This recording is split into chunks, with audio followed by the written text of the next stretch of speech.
Alright guys, so welcome back to another Magic the Gathering video.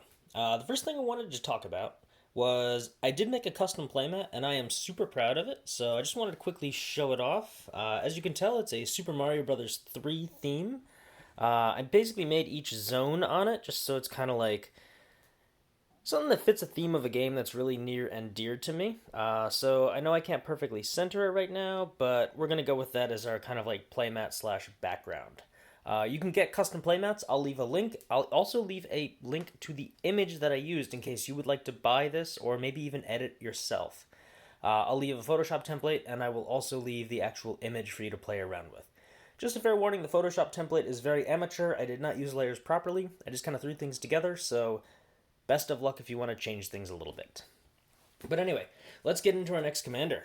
All right, we are going to be looking at Lord Windgrace as a commander.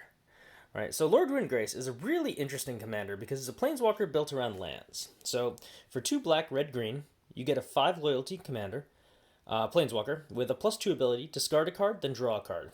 If you discarded a land card this way, you draw an extra card.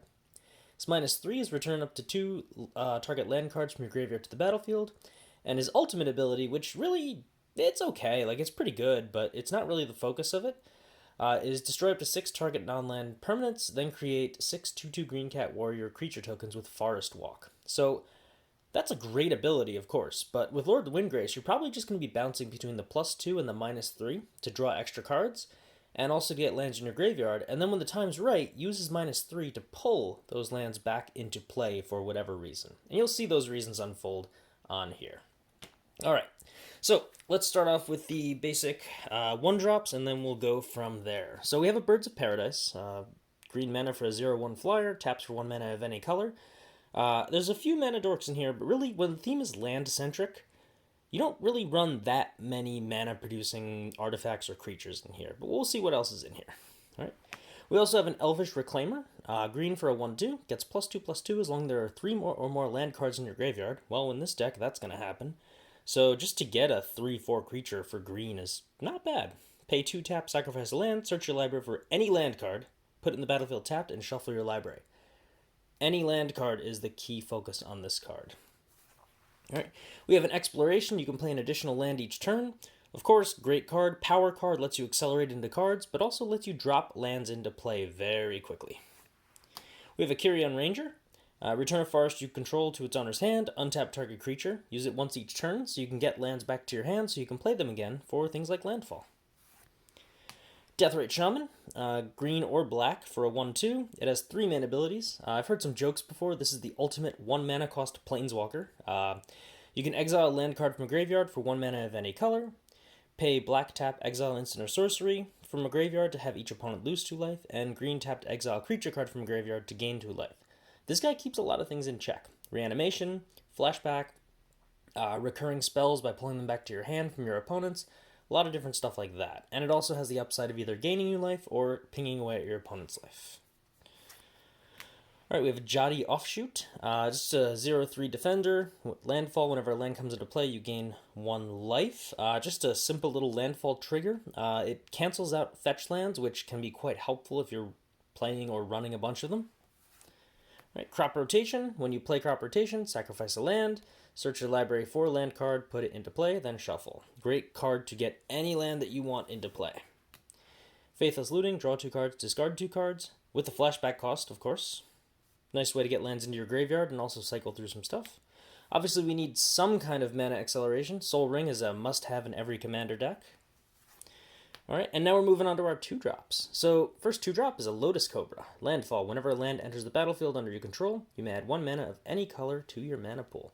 We're having some focusing issues here. There we go. Alright, so this is great. Fetch lands get you double mana. Play a land, you get an additional acceleration. This is a nice and easy way to get Lord Windgrace into play on like turn 4. Maybe turn 3 if you got a Soul Ring that you can play with it. Wrenn and 6, one of the newer Modern Horizons Planeswalkers. When I saw this, I was like, ooh, that's a very, very fun card. Banned in a couple formats, I believe, as well. But anyway, Wrenn and 6, red and green for a 3 loyalty Planeswalker. +1 returns a land from your graveyard to your hand. So the cool thing about this, Lord Windgrace pitches a land, draws you 2 cards. Wrenn and 6 brings it back. You can also -1 to hit any target for 1 damage. It's a nice way to just kind of knock out any mana dorks your opponents may have. And the ultimate is you get an emblem with instant and sorcery cards in your graveyard have Retrace, which in this deck could be quite valuable. We have a Sakura Tribelder, 1 in green for a 1/1 with a sacrifice ability to get a basic land into play tapped. Again, just accelerates you into cards, and just an overall great card for mana fixing. Life from the Loam, return up to 3 target land cards from your graveyard to your hand, and dredge 3. This is a card that you're going to be using again and again, and we'll see how it interacts with other bigger, more powerful cards later on. Alright, and we also have a Tectonic Reformation. 1 red for an enchantment. Each land in your hand has cycling red, and this card also has cycling. Again, other cards will take advantage of this, but it's just a really, really good card to cycle through stuff, get some stuff into your graveyard, and potentially bring it back to play. Alright, we have Constant Mists also. This is a recurring fog that is just amazing with this deck, with the synergy. Again, bringing lands back gives you this wonderful ability to just constantly hit a fog every turn and just eat up your opponent's momentum. And of course, we have a Demonic Tutor, just in case you need to search for cards. Generally, I play a more casual format, so I use tutors only to find answers to keep the game going, or if the game's dragging on for too long, I'll use it to shut out the game. But I don't like to do it to try to gain a win on turn 4 or 5. That's just not very fun, nor is it in the spirit of Commander. Alright, now we're on to our 3 drops. We have a lot of these. Alright, our first 3 drop is Wayward Swordtooth, 2 in green for a 5/5. Not a creature, unless you get the City's Blessing, meaning that you have 10 or more permanents on the battlefield with an Ascend card in play. But the real powerful card of this is it allows you to play an additional land on each of your turns. Sorry, I didn't mean to say it wasn't a creature. It just can't attack or block. But still, you're going to get 10 permanents in play very quickly with all the land drops and everything else like that. We have a Courser of Kruphix. Top card of your library revealed, you can play it if it's a land card, and whenever a land hits the battlefield, you gain a life. This card goes in almost any green deck, just because it fixes the next card that you're going to draw. If it's a land, you can just play it and go deeper into your deck. And also a 2/4 body for 3 mana is just wonderful. All right, we have a Tireless Tracker, basically a landfall ability that they didn't print in this set. But whenever a land enters the battlefield, you get a colorless Clue artifact token with 2 sack, draw a card. And whenever you sacrifice a Clue, you put a +1/+1 counter on Tireless Tracker. It's a great way to just build up a creature and get some landfall momentum. Also, it's a big threat that hits very early and leaves you with clues to draw when you run out of steam. Brand new card from the Theros Beyond Death. 2 in green for a 2/4. Dryad of the Elysian Grove. You may play an additional land on each of your turns, and lands you control are every basic land type in addition to their other types. Mana fixing, 2/4 body, play an additional land. Great card. Ramunap Excavator. Again, this is where we're going to start to see lands in the graveyard become not that inconvenient anymore. You can play land cards from your graveyard. Great way to just play fetches and get a land drop every turn, and as you see more and more land entering the battlefield abilities, this is going to become more and more powerful. We've also got an Evolution Sage. There's not too many cards that use counters, but just alone to play an Evolution Sage with Lord Windgrace, if you have 2 fetch lands in your graveyard, you can use his ability to bring to -3. So that means Lord Windgrace has a net of -1 on growth on here. Oh, focus is real bad. Alright.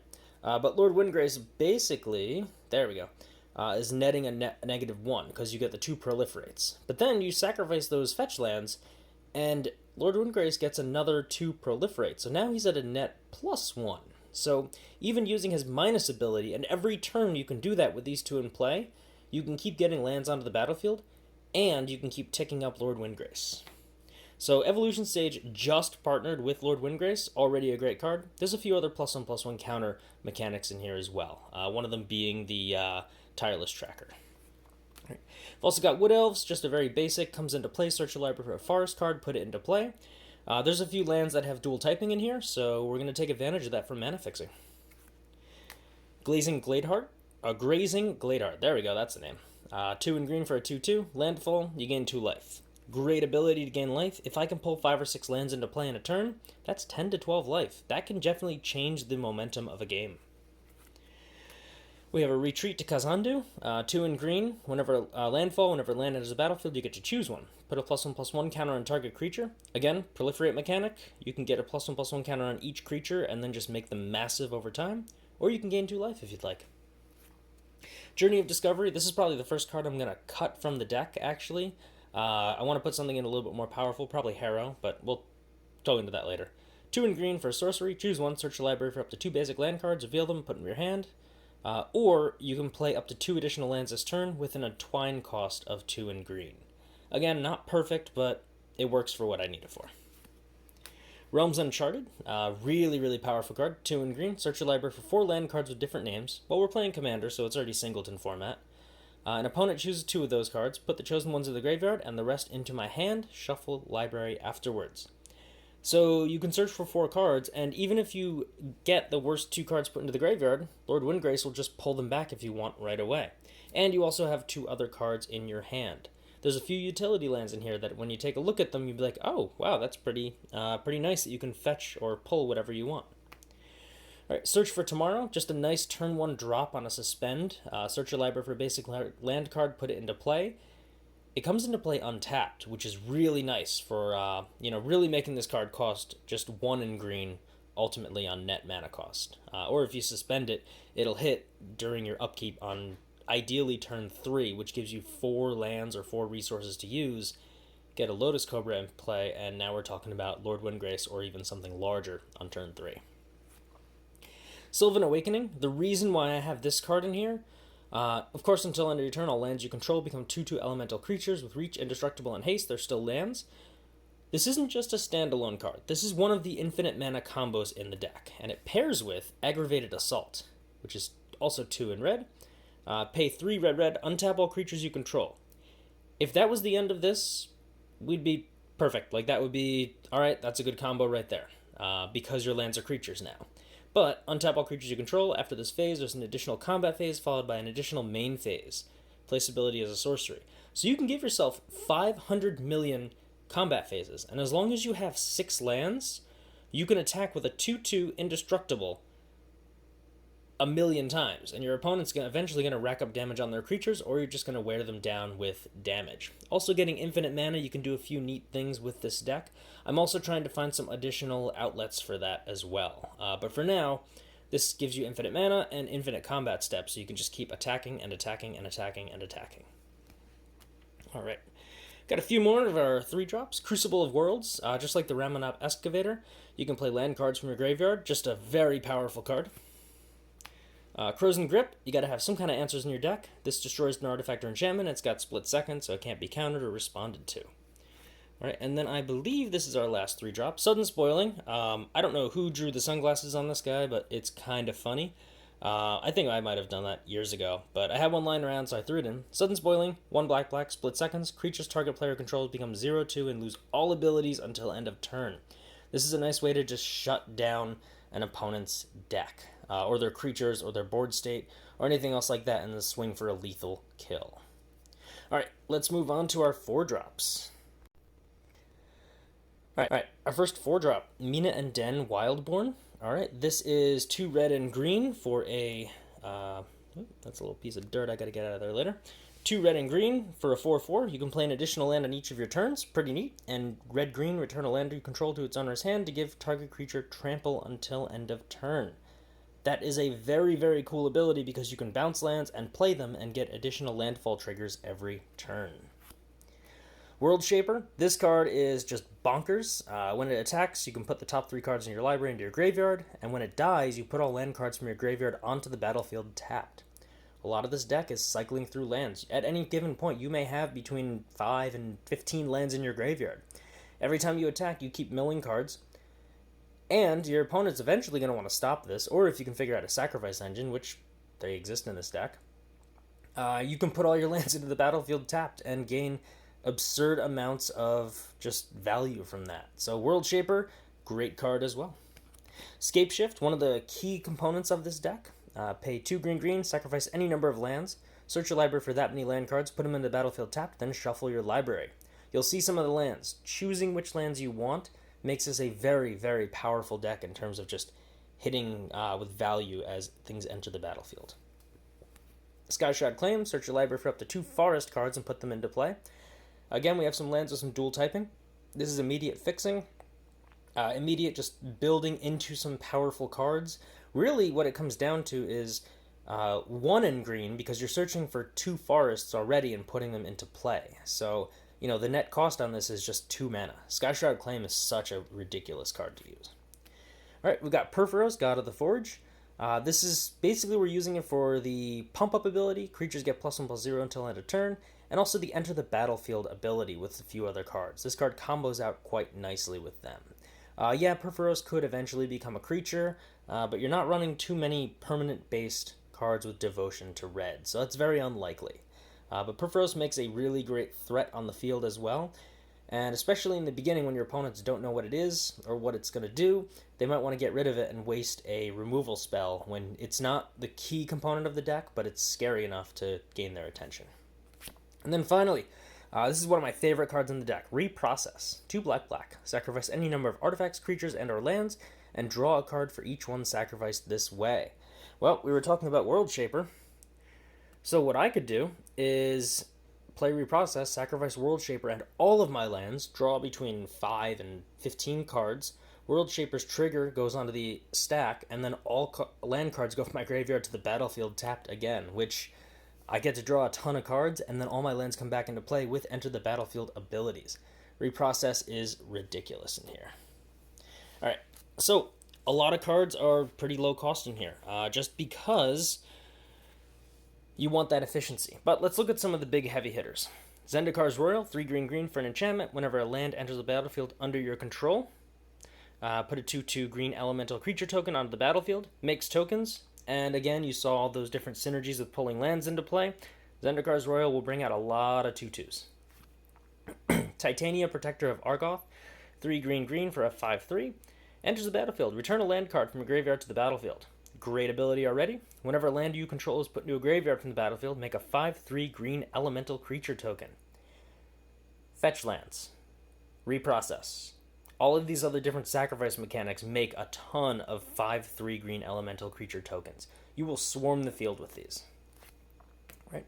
One of my favorites, the Gitrog monster, 3 black-green, 6/6 Death Touch. Beginning of your upkeep, sacrifice this card unless you sacrifice a land. You can play an additional land in each of your turns, and whenever 1 or more land cards are put into your graveyard from anywhere, draw a card. If Lord Windgrace makes you, or you decide to discard a card, this Gitrog monster card will let you draw an additional card. So now it turns you into drawing 3 cards. Fetch lands get you cards. Reprocess gets you cards. This card is just bonkers in terms of land value and grinding out ridiculous things. Cavalier of Flame, 2 red for a 6/5. Pay 1 in red, give your creatures +1/+0 and haste until end of turn. Again, for that combo with the Sylvan Awakening and the combat steps, if you can generate infinite mana first, you can give your creatures +1,000,000,000+0 and haste, for anything really, even tokens. When it enters the battlefield, discard any number of cards, then draw that many cards. You can bet I'm going to be dropping a bunch of land cards if I have any in my hand still.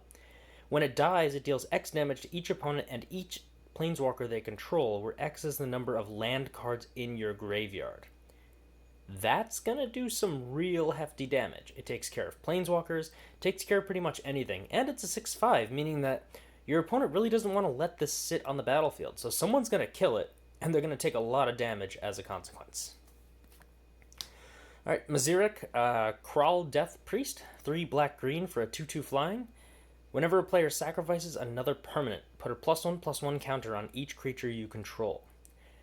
Fetch lands are sacrificed. Again, that card Reprocess. A lot of different cards with sacrifice abilities, and it's whenever other players do it too. So a lot of players will be sacrificing things and just making your stuff stronger and stronger and stronger. So this card gets real scary real fast. Worm Harvest, well, we're discarding lands, we might as well capitalize on that. 2 and triple Golgari, so green or black. Create a 1/1 black and green worm token, there we go, those are the words, for each land card in your graveyard. And it's got Retrace, so every time you play it, you're making more lands when you retrace it from your graveyard. Again, bonkers synergy with this deck. We have Nissa Vital Force, 3 green green for a 5 loyalty planeswalker. Untap target land you control. Until your next turn, it becomes a 5/5 elemental creature with haste. It's still a land. So first off, you can untap your land and use it for mana, or you can keep it as a creature to defend Nissa or Lord Windgrace or any other stuff. You can also -3 to return target permanent card from your graveyard to your hand. Lands count. I mean, we're not going to use that too much for lands, but we might. And -6, you get an emblem with whenever a land enters the battlefield under your control, you may draw a card. This is real powerful. If you can proliferate Nissa immediately into 6 loyalty, I would just take the emblem, because that is just a bonkers ability to have as an emblem that people can't get rid of. Alright, we also have a Saga. Love Sagas, they're so cool. 3 green green. The 1 and 2 phase are put the top 2 cards of your library into your graveyard, then you can return a creature from your graveyard to your hand. So you already get to bounce things back, and you get to put more cards into your graveyard. But the ultimate thing is the phase 3. Return all land cards from your graveyard to the battlefield, then shuffle your graveyard into your library. So 5 to 15 lands in the graveyard, let's pull them all into play, and then we get to shuffle our graveyard into our library. We just did a crazy wild move on potentially turn 7, 8, 9, or if we can proliferate it, we can get all this done in one turn if we really want to. Alright, we also have Storm Cauldron. This is a new card that I tossed in. I'm still testing it. 5 mana for an artifact. During each player's turn, that player may play an additional land. Whenever a land is tapped for mana, return that land to its owner's hand. Well, I like landfall abilities. I like being able to play 4 or 5 lands per turn with other enablers, so I can outpace my opponents, and we can really limit how much opponents can do on the battlefield. Alright, again, we have to have at least a few answers. 3 black-green for Windgrace's Judgment. Instant, for any number of opponents, destroy target non-land permanent that player controls. Nice way to knock out 3 things at once, and yeah, just get rid of them. Alright, now we're moving on to the 6 drops. We'll also do the 7s, the 8 drop, and also some X spells. Alright, first 6 drop is Rampaging Baloths. 4 green green for a 6/6. Trample, landfall, whenever land enters the battlefield. Under your control, you may create a 4/4 green beast creature token. This is pretty nice, especially if you can bring 5 or 6 lands into play in a turn. Well, you're going to put out some pretty serious board presence. Multani Yavimai's Avatar. 4 green green, reach, trample, gets +1/+1 for each land you control and each land card in your graveyard. This card gets really big really fast. Turn 6, you probably have 6 lands in play and 3 or 4 lands in your graveyard, so 6 mana for a 9/9 reach trample. Not bad. And also, 1 in green, return 2 lands you control to your hand, return this card from your graveyard to your hand. So even if your opponents can kill it, you can just keep bringing it back into play. And if you have accelerated land drops, you can just keep persisting this card again and again and again. And it's going to get really annoying for them to try to deal with it, especially with that trample ability. Akum Hellkite, 4 red for a 4/4 flying. Landfall, whenever a land enters the battlefield under your control, it does 1 damage to target creature or player. But if it's a mountain, you do 2 damage instead. There's quite a few mountains in this deck. We're going to try to pull them all into play as fast as we can and hit opponents or creatures or control the board or planeswalkers or whatever we want to do. We're going to hit stuff for a lot of damage. And then we're going to sacrifice our lands and try to recur them as well. Gruuldraz Overseer, 4 green green for a 3/4 flying. Landfall, whenever a land enters the battlefield, creatures you control, or other creatures, +1/+0 until end of turn. If it's a swamp, +2/+0 until end of turn. Again, we got quite a few swamps in here. We're going to pull those into play. Potentially giving our creatures a fetch land really could give us +3/+0. You get +1/+0 for the land, and then if you pull a swamp, another +2/+0. Having 5 or 6 tokens and giving each one +3/+0, very scary. Avenger of Zendikar, 5 green green. Whenever it enters the battlefield, create a 0/1 plant creature token for each land you control. I like to drop this with Perforos. It hits real hard, real fast. Landfall, whenever a land enters the battlefield, you can put a +1/+1 counter on each plant creature you control. Also, we can use it with Gruuldraz Overseer as well, just to give those plant tokens even more power. Alright, this is my original commander deck that I was using for Lands Matter, but I've since changed it. Omnath Locus of Rage, 3 red green. 5/5, landfall, whenever land enters the battlefield, put a 5/5 red and green elemental creature token onto the battlefield. If it stopped there, this card would already be quite nice. But it's even got another upside. Whenever Omnath or another elemental you control dies, you do 3 damage to target creature or player. So if you want to try to pick away at all my elementals, you're going to be taking some damage as a result. So I'm hoping to incentivize you to not do that. And Omnath is not the only elemental creator. We had 2 or 3 cards already that spoke about putting elementals into play. Boundless Realms, this is kind of a card that once you play it, it's quite obvious that the game is very much in your favor. 6 in green, search your library for X basic land cards, where X is the number of lands you control. Put them in the battlefield tapped, then shuffle your library. If I have 7 mana, I probably have 7 lands. That means I'm searching for 7 basics, putting 7 basics into play, getting 7 landfall triggers on each card that has that ability, and then the next turn I'm going to have 14 mana. I would certainly hope the game is almost done by then. And also with other things like drawing cards or, like with the Nissa ultimate ability, that would also draw me 7 cards. So, yeah, that game's pretty much closing at that point. Alright. Borborygmos Enraged. 4 red, red, green, green. Trample. Whenever it deals combat damage to a player, reveal the top 3 cards in my library. All lands go into my hand, the rest into my graveyard. I can discard a land card to do 3 damage to target creature or player. This is pretty nice if I'm getting lands in my hand. I can pick away things, and then I can start swinging with this guy to start pulling more lands into my hand. And now we have our 3 X drops. Nilia's Intervention, again another brand new card. Green, green, and X. Choose one. Search your library for X land cards. Any land cards. I'm going to start picking some very specific utility lands. Reveal them, put them into your hand, and shuffle your library. Or I can do twice X damage to each creature with flying. This deck is very lacking in flying defense, so Nilia's Intervention, real good card to start taking advantage of knocking things out. Especially because a lot of people have flying commanders, which is quite nice for this card. Alright, another X card, green and X, Animist's Awakening. Reveal the top X cards of your library, put all land cards from among them into the battlefield tapped, and the rest on the bottom of your library in any order. Spell Mastery. If there are 2 or more instant and or sorcery cards in your graveyard, untap those lands. We can do some pretty wild stuff with this as well. Reveal the top 6 or 5 cards, grab 3 or 4 lands, put them into play, untap them, play something else. It gets real nasty real fast. And then finally, I have a Gaze of Granite. X, black, black, green. Destroy each non-land permanent with converted mana cost X or less. This is kind of something that I'm going to drop to clear the field if I get a slow start. Or later in the game if I'm just falling behind. I'm going to destroy everything that's not lands. As long as I get to keep my lands, I'm doing quite well, and obviously I can pick the X to suit my best board state. So those are all the cards in the deck. Yes, there are things that are missing. Specifically, Zendikar Resurgent, which doubles mana unless you draw a card every time you get a creature, and things like that. I didn't love playing those. Yes, mana doublers are really nice, but at the same time, I'm kind of a big fan of just playing straight through and seeing what this deck can crank out. Alright. Next, we're going to look at lands, and then we'll wrap it up with a few closing comments, and we'll be good. Alright, taking a look at our lands. A lot of these are no-brainers. Command Tower, 1 mana of any color for your commander. Savage Land, enters the battlefield tapped, adds the 3 color mana that I need. And then I have the 3 dual-color bounce lands, if you want to call them. Basically, they enter the battlefield tapped. When they enter the battlefield, you return a land. Sometimes I will literally just play this card and return it over and over again just to get constant landfall triggers. Other times I want to pull other lands to my hand. Other times I want to just get accelerating into doubling up mana. But having all 3 of these in the deck is a great way to get some real quick mana acceleration and landfall triggers for fun. I have 2 dual lands in here, Badlands and a Bayou. I'm using my spare sets that I'm not keeping for speculation purposes, but if I have the dual lands, I'll toss them in. I don't have all 3 of them in there. I have the 3rd one somewhere, but I just can't find it yet. But yeah, dual lands are great. Obviously, so are shock lands.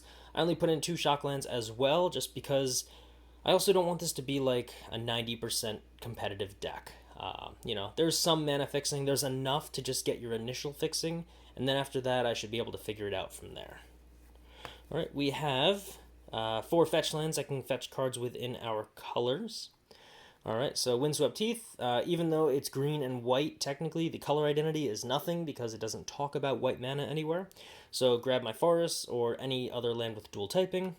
Same thing with Polluted Delta, grab blue and black, basically on the swamp side. Bloodstained Mire, you get both sides of that. And Wooded Foothills, you also get both sides within your deck. There's two other cards that I consider quote-unquote fetch lands. Thawing Glaciers comes into play tapped. One tap, search your library for a basic land, put it into play tapped. Doesn't count towards land drop, and then at the end of turn you have to return Thawing Glaciers to your hand. I just like land drops. Being able to play this card every turn and get an additional land drop to get a creature or a token or life or anything like that, pretty nice. Terramorphic Expanse, tap searches your library for a basic land card, puts it into play tapped. Alright, same idea. Again, it's not the ideal version. I'd run more fetch lands if that were the case, or when I get my hands on Fabled Passage or Prismatic Vistas, but I don't have them just yet. Alright, we have a couple cycling lands, Forgotten Cave and Tranquil Thicket. These just let you cycle the card to draw a card. With the Gitrog Monster, it's another draw, and it also just puts cards in your graveyard to get more cards, and then Windgrace could bring them back if you wanted to. Or Crucible or anything else to play them. Dakmor Salvage is actually part of a 3-card combo. Borborygmos Enraged, so you can discard it to do 3 damage.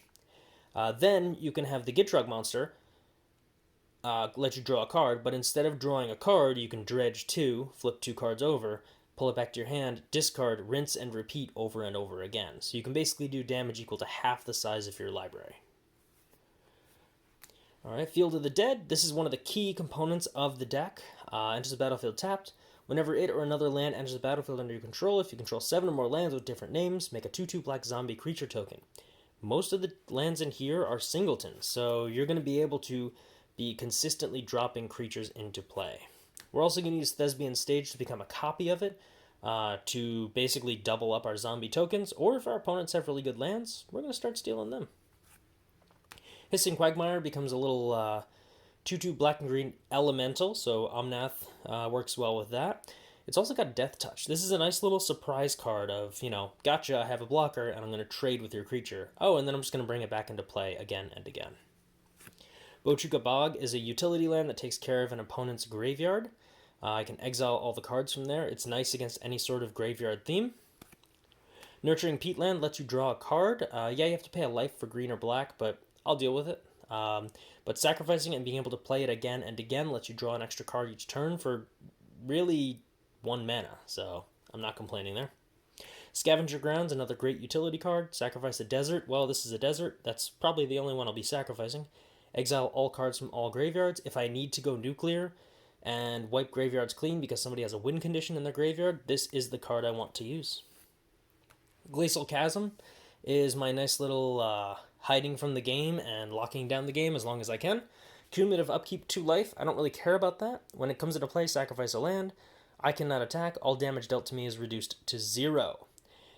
I'm just going to refuse to pay the cumulative upkeep every turn, let it die, and then play it from my graveyard again. All I need is the ability to play cards from graveyard and the ability to play 2 lands per turn. And I can basically lock the game and not have to worry about losing life. And they're lands, so they're really hard to take advantage of. Alright, we have 1, 2, 3, 4, 5 swamps. Old school swamps, because those are the best kind of swamps. Alright, 1, 2, 3, 4. 4 mountains. We don't need too much red, but we have enough fixing that we take care of that. And 1, 2, 3, 4, 5 forests as well. Alright, so that's pretty much the Lord Windgrace deck. Is it perfect? No. Is it fun? Oh yes. The 3 times that I've played it, it's been seen as a very scary deck. But after the second time of playing with people, they kind of backed off and realized okay, it's not that horrible, but we still got to keep your eye on this. It makes a really heavy board state. It's really susceptible to field clearance, and a lot of different things like that. And since massive land destruction is frowned upon, I don't really play it because it makes the game unfun. But with this deck, it would really be a lot of fun to play. Destroy all lands and then use Lord Windgrace to start pulling stuff back to play, or Crucible, or things like that. But we'll see. Maybe I'll make a quote-unquote sideboard for if I want to ramp things up. And there's a few cards that are just relatively weak in here, but again, the point of Commander for me is to have fun. And this deck is a lot of fun.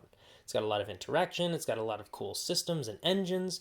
There's not really anything infinite in it aside from 1 card combo that just gets kind of silly, but it's infinite combat steps, so you should have an answer for that. And yeah, it's just a pretty fun thing to set up. Alright, so anyway, that's Lord Windgrace. If you do have suggestions, please leave them in the comments. And if you like this video, be sure to give it a thumbs up or like it, or subscribe if you want me to keep making more Magic content.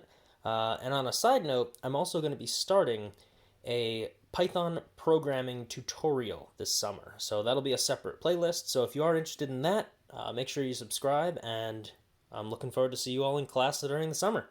All right, this has been Brian Fadoug making another Commander video. Hopefully you liked it. Have a great day.